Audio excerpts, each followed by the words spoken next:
નમસ્કાર દર્શક મિત્રો, આપ જોઈ રહ્યા છો તેલકા ન્યૂઝ। હવે જોઈએ અગત્યના સમાચાર। ડાંગ જિલ્લાના વઘઈ તાલુકા પંચાયતમાં બાંધકામ ઇજનેર જેવા આશીષ ભોઈએ તાબા હેઠળના કામગીરી ચાલતી હોય તો પોતે ભાન ભૂલી ગયા હોય તેમ લાગી રહ્યું છે।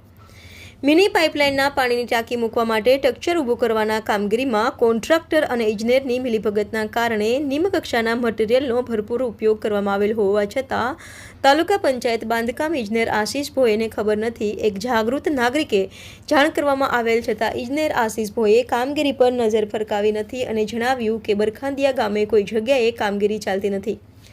પાછળથી જવાબ આપ્યો કે હું જોઈ આવીશ, પછી જણાવીશ એમ કહી રવાના થયો। સરકારી ધારા ધોરણ મુજબ જે તે ગામ લોકોને વિકાસ માટે ફાળવવામાં આવેલ ગ્રાન્ટને રફેદફે કરી ગામના ગરીબ પરિવારો માટે મિની પાઇપલાઇનની સુવિધા કરવાને બદલે બરખાંદિયા ગામે એક ભાડૂતની જમીન ખરીદી કરનાર એક શિક્ષકને ઘર આંગણે સરકારી લાભનો ઢગલો કરી આપ્યો।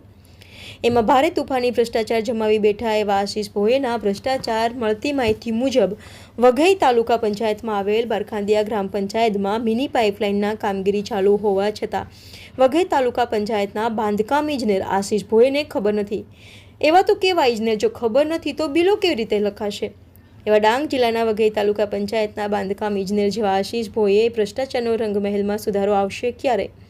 વઘઈ તાલુકા પંચાયતના બાંધકામ ઇજનેર આશીષ ભોયેના પેટના પાણી પણ હલતું નથી। એના સામે વઘઈ તાલુકા વિકાસ અધિકારી કે જિલ્લા વહીવટીતંત્ર તળિયા ઝાટક તપાસ હાથ ધરવામાં આવશે તો દૂધનું દૂધ, પાણીનું પાણી બહાર આવશે, એમાં કોઈ બેમત નથી। રિપોર્ટર રમેશ માહલા, ડાંગ।